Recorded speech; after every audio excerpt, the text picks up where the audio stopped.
जय श्री श्याम दोस्तों, आस्तिक कहानियों में आपका स्वागत है। संपूर्ण भागवत संक्षिप्त में आज पढ़ेंगे हम पांचवा स्कंद, भक्त प्रिय व्रत की कथा। बोलो श्री कृष्ण भगवान की जय। राजा परीक्षित ने पूछा, है मुनिवर, प्रियव्रत महान भक्त थे, फिर भी वे गृहस्थ जीवन में रमण कैसे करते रहे? कृपया कर इस संशय की पुष्टि कीजिए।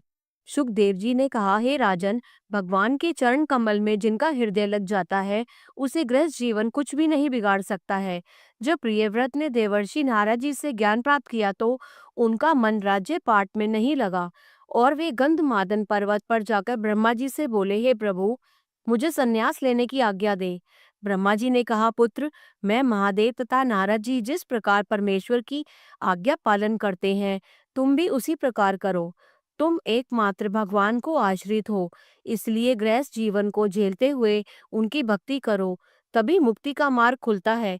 सभी भोगों को भोग कर फिर वन को जाना और भगवान का भजन कर परम गति पाना। इस प्रकार ब्रह्मा जी के समझाने पर प्रियव्रत राजमहल में वापस आ गए। फिर उन्होंने विश्वकर्मा की पुत्री बहिष्मति से विवाह कर लिया। बहिष्मति से उन्हीं के समान वाले 10 पुत्र हुए। अग्निग्र, ईष्मजीव, यज्ञबाहु, महावीर, हिरण्यरेता, वृत्रपृष्ठ, सवन, मेघातिथि, वितिहोत्र तथा कवि उनके नाम थे। इसी पत्नी से ऊर्जस्वती नाम की एक पुत्री भी हुई। दूसरी पत्नी से उत्तम, तामस एवं रैवत 3 पुत्र हुए और वे तीनों मनवंतरों के अधिकारी हुए। आत्मज्ञानी प्रियव्रत के 11 करोड़ वर्ष तक राज्य कर प्रजा की रक्षा की। रात्रि में भी सूर्य चमकता रहे, यह सोचकर सूर्य के ऊपर एक बार प्रियव्रत ने आक्रमण कर दिया। उस आक्रमण काल में उन्हें रथ के पहियों से जो गड्ढे बने, वही बाद में 7 समुद्र बन गए। प्रियव्रत ने 7 द्वीपों में अपने पुत्रों के राज्य अलग अलग करके बांट दिए तथा पुत्री ऊर्ज्वस्वती का विवाह शुक्राचार्य से कर दिया, जिसकी पुत्री देवयानी हुई।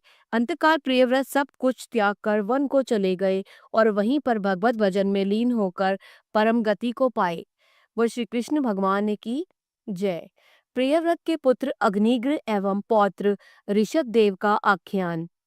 श्री सुखदेव जी ने कहा, है परीक्षित, जब प्रियव्रत वन को चले गए तब उनके पुत्र अग्निग्र ने राज्य का कार्यभार संभाला। उनके राज्य में सभी प्रजा परम सुखी थी। एक बार महाराज पुत्र की कामना से मंदराचल पर्वत की गुफा में जाकर कठोर तप करने लगे। तब ब्रह्मा जी ने उनकी परीक्षा लेने के लिए पूर्वचित्ती नाम की अप्सरा को उसके पास भेजा। उसके पास आकर अपनी पायलों की झंकार से अग्निग्र का ध्यान तोड़ दिया। फिर उस पर मोहित होकर कहने लगे, हे कोमलांगी रूपमती, तुम कौन हो? तब अग्निग्र के यौवन पर वह अप्सरा भी मोहित हो गई और दोनों 10 करोड़ वर्ष तक सुख भोग कर उस अवधि में उन्हें 100 पुत्र पैदा हुए। कुछ काल के बाद वह अप्सरा वापस चली गई और अग्निग्र ने प्रजा पालन करते हुए मोक्ष को प्राप्त किया। उन्हीं के वंशज में राजा नाभि के पुत्र की कामना से तप किया।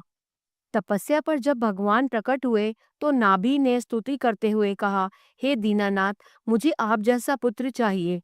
इस पर भगवान ने एवमस्तु कहा और अंतर्ध्यान हो गए। तत्पश्चात कालांतर में रानी मेरु देवी के गर्भ से भगवान ऋषभ देव नाम से अवतार हुआ। जब ऋषभ देव ने युवावस्था को प्राप्त किया तब राजा नाभि ने उस राज्य सिंहासन पर बैठकर पत्नी सहित बद्री नारायण चले गए और वहीं पर भगवान का भजन करते हुए राजा रानी को मुक्ति मिल गई। इधर ऋषभ देव जी गुरु की आज्ञा से गृहस्थ आश्रम में रहकर प्रजा का पालन करने लगे।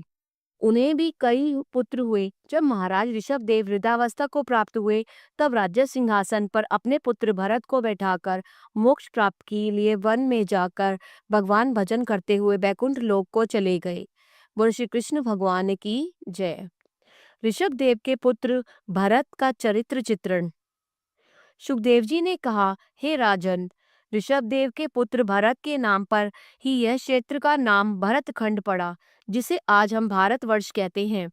जब भक्त भरत राज्य सिंहासन पर आसीन थे तो उसी काल में उनकी शादी पंचजनी नाम की एक कन्या से हुई और उनके गर्भ से उनके 5 पुत्र उत्पन्न हुए। 10,000 वर्ष राज्य करने के बाद महाराज भरत पुलह ऋषि के आश्रम में चले गए और वहीं अखंड ज्योति का ध्यान करने लगे। हे राजन, एक दिन राजा भरत गंडकी नदी के तट पर स्नान आदि से पवित्र हो जा कर रहे थे। उस समय एक प्यासी हिरनी वहां पर जल पी रही थी। तभी एक सिंह ने गर्जना की। उसी गर्जना को सुन हिरनी घबराकर नदी को पार करने को छलांग मारी। उससे उसके गर्भ नदी में गिर पड़ा। उसके गिरने से हिरनी छटपटाकर मर गई। भरत जी नदी में गिरे हुए शिशु को अनाथ समझकर उठाकर अपने आश्रम में लाकर पालन करने लगे। उस हिरनी के बच्चे की प्रेम में भरत की पूजा आदि छूट गई। एक दिन वह मृग वहीं कहीं भाग गया। महाराज भारत ने उसको वियोग में अपने प्राण त्याग दिए। अतः अगले जन्म में वह हिरण बन गए। उस हिरण ने समय आने पर पुलह ऋषि के आश्रम के पास तीर्थ जल में अपना शरीर त्याग दिया। बोलो श्री कृष्ण भगवान की जय। भरत का ब्राह्मण कुल में जन्म। श्री सुखदेव जी कहने लगे, हे राजन, राजा भरत ने मृगा रूप छोड़कर ब्राह्मण कुल में जन्म लिया। वे अंगीरा गोत्रीय ब्राह्मण की छोटी पत्नी से पैदा हुए थे। उन्हें पिछले जन्म की सभी बातें याद थी। अतः उन्होंने विचार किया कि संगति के दोष से फिर से मैं कहीं बंधनों में न फंस जाऊं। इसलिए वे अपने को मूर्ख, पागल, अंधा और बहरा सा दिखाते थे। पिता ने उसे उपनयन आदि कराकर शिक्षा देने की कोशिश की, किंतु उनके ऊपर उसका असर न पड़ा। तत्पश्चात कुछ ही दिनों बाद उनके पिता की मृत्यु हो गई और उनकी माताजी भी अपने पति के साथ सती हो गई। माता पिता के मृत्यु उपरांत भरत के साथ उनके भाई दुर्व्यवहार करने लगे। एक बार भरत को वन में चोरों ने पकड़ लिया और माता काली के मंदिर में उसे बलि चढ़ाने के लिए ले गए। वे लोग तलवार से भरत का सिर काटना ही चाहते थे कि देवी प्रकट हो गई और देवी ने तलवार छीनकर उन चोरों से लेकर सिर काट दिए। जब वहां से मुक्त होकर भरत चले गए तो राह में उन्हें रहुगण ने पकड़ लिया और उनसे पालकी डुलवाने लगे। कोई जीव पैरों से दब ना जाए इसलिए वे संभल संभल कर चल रहे थे, जिससे पालकी हर वक्त टेढ़ी मेढ़ी हो जाया करती थी। इस पर रहुगण भरत को फटकारने लगे, अरे तुम मरे हुए हो क्या? ठीक तरह से क्यों नहीं चल रहे हो? लगता है तेरी मौत आई है।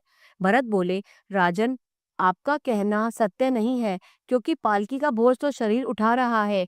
मेरा देहाभिमान नष्ट हो गया है, अतः मैं अकड़ कर कैसे चल सकूं?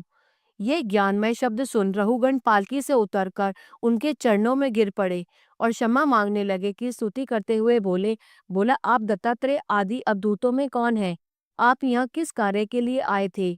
हे ब्राह्मण देव, आप हमारे अपराधों को क्षमा कर दीजिए। बोलो श्री कृष्ण भगवान की जय। भरतवंश एवं भुवन कोश वर्णन तथा गंगा जी का विस्तार। सुखदेव जी ने कहा, परीक्षित जी, भरत जी के सुमति नामक पुत्र हुआ, जिनसे आगे की पीढ़ियों में क्रमशः देववाजीत और प्रतिहर्ता तथा प्रतिहर्ता के दो पुत्र अज और भूमा हुए। परीक्षित ने कहा, हे मुने, हमें प्रियव्रत के विषय में विस्तार से वर्णन सुनाए। ऋषि बोले, राजन, जम्बूद्वीप के मध्य में इलावृत खंड है। उसमें 1 लाख योजन ऊंचा सोने का एक सुमेरु पर्वत है। वहां के नंदन आदि उद्यानों में स्त्रियों सहित देवता विहार करते हैं।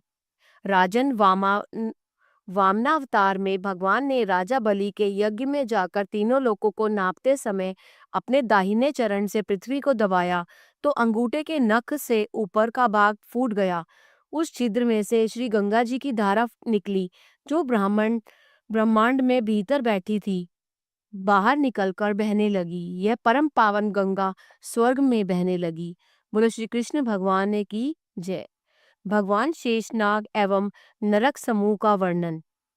श्री सुखदेव जी कहने लगे, हे प्रिय परीक्षित, अब मैं तुम्हें भगवान शेषनाग तथा संपूर्ण नरक की का वर्णन सुनाता हूँ, ध्यान से सुनो। पाताल से 30,000 योजन दूर शेष जी विराजमान है। ये दृष्टा और दृश्य को खींचकर मिला देते हैं, इसी से इनको संकर्षण कहते हैं। इनके हजारों फन हैं। इनमें एक पर यह पृथ्वी टिकी हुई है। उनके पराक्रम का कोई वर्णन नहीं रहा कर सकता। वे भगवान शेषनाग रसातल के मूल में रहकर विश्व के कल्याण के लिए पृथ्वी धारण करते हैं। राजन, ये मनुष्य सत्व, तमस और रजस, ये तीनों गुणों वाला है। उसी के अनुसार उसमें कर्म भी होते हैं। कर्मों के फलों को भोगने के लिए अलग अलग लोक भी बने हुए हैं। पहले नरकों का वर्णन सुनो। पृथ्वी के नीचे दक्षिण में 28 नरक हैं, जहाँ पितरों का राजा धर्मराज दूतों द्वारा मृतकों को बुलाकर चित्रगुप्त आदि अपने गणों के साथ मिले उनके दोषों को विचार करके दंड देता है। सो सुनो, दूसरों का धन स्त्री आदि हरने वाला तामस्त्री नरक में भूखा प्यासा रह कर पीटा जाता है। जो अभिमान में दूसरों से वैर करता है, उसे रौरव नरक मिलता है। वहाँ उसके द्वारा मारे गए प्राणी रूह बनकर उसे काटते हैं।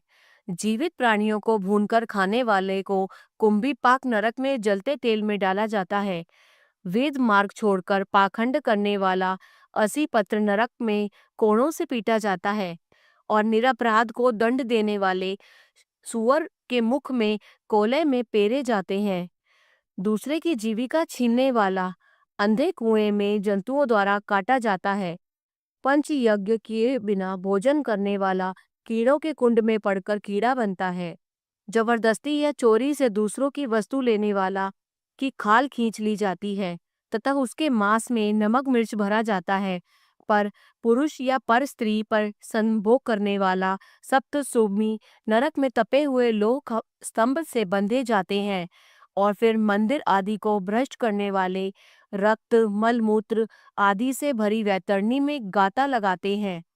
शराब पीने वाले को अय्या पान नरक में पिघलाकर लोहा पिलाया जाता है। इस प्रकार वहां पर अनेकों कष्ट रूपी भोग पापी मानवों को भोगने पड़ते हैं।